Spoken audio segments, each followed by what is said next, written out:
अस्सलाम वालेकुम दोस्तों, उम्मीद है आप सब खैरियत से होंगे। ये आज मैं आशिक जिन्नात का दूसरा पार्ट लेकर हाजिर हुआ हूँ। जिन दोस्तों ने पहला पार्ट नहीं सुना वो डिस्क्रिप्शन में लिंक मिल जाएगा।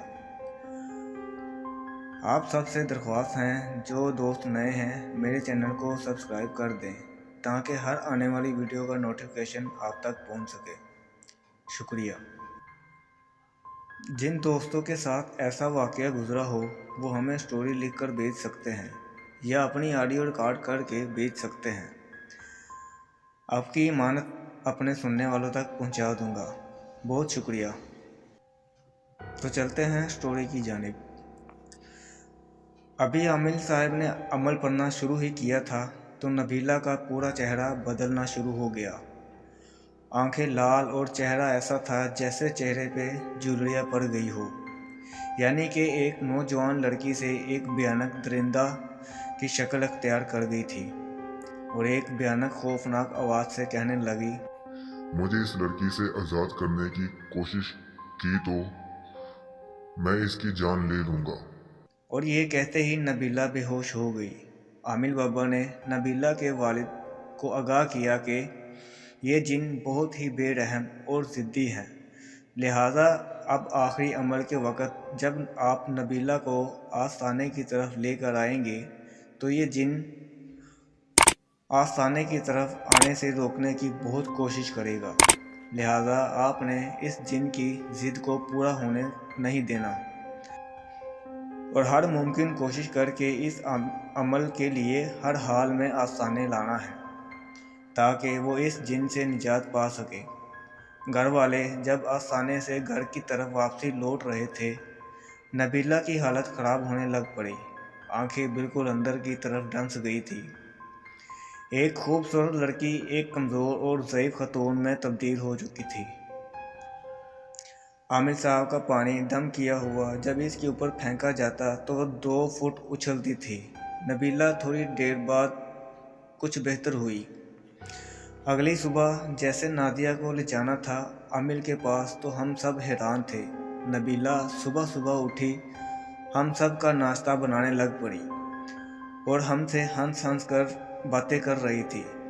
हम बहुत खुश भी थे और हैरान इस बात से थे कि अभी कल तो इसकी पोजीशन ऐसी थी कि कोई 10 से 15 दिन लगेंगे इसे अपने पैरों पे खड़ा होने के लिए, तो अचानक ये ठीक कैसे हो गई।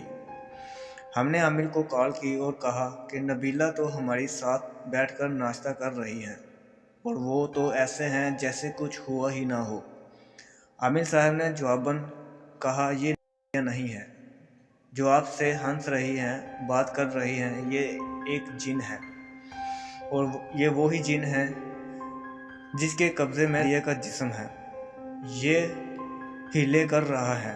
आपको नबीला को इधर लाजमी लाना है, नहीं तो नबीला इसकी पूरी तरह वश में आ जाएगी। फिर मैं भी कुछ नहीं कर सकता।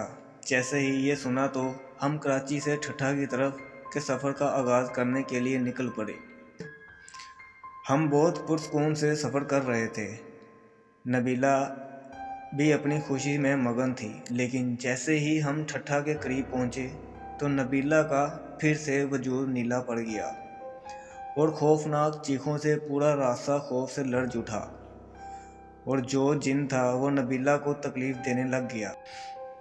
नबीला की आंख उल्टी पड़ गई, पूरी आंख सफ़ेद दायरा बन गई, जैसे आंखों की जगह अंडे रख दिए हों और गुर्राने लग जाती हैं और ऊंची ऊंची हंसती जा रही थी। हंसते हंसते अचानक इसका जिस्म गैर मुहतरक हो जाता है और ये वो वक़्त होता है जिस लम्हे कोई भी जानदार इस दुनिया को खैरबाद कह चुका होता है। ऐसे लग रहा था जैसे नबीला की अचानक जान निकल गई हो। कुछ देर ऐसे ही रहने की वजह से नबीला की वालदा रोने लग जाती हैं। अचानक ही नबीला ने एक झटके में आंख खोली और एक खौफनाक आवाज़ आई, अगर इसे इस आस्थाने की तरफ लेकर गए तो मैं इस लड़की को जान से मार दूंगा। हमने इसी जगह खड़े होकर पीर साहब से रब्ता किया तो सारी कंडीशन पीर साहब को बताई तो पीर साहब ने हमें वहीं रुकने को कहा और फ़ौरन पीर साहब यहाँ चले आए। आते ही पीर साहब के हाथ में एक हांडी थी। पास एक मस्जिद में नबीला को ले जाया गया। इसी मस्जिद में नबीला का इलाज किया गया। इस जिनात को हांडी में कैद कर लिया गया और पीर साहब इस हांडी को अपने साथ ले गए।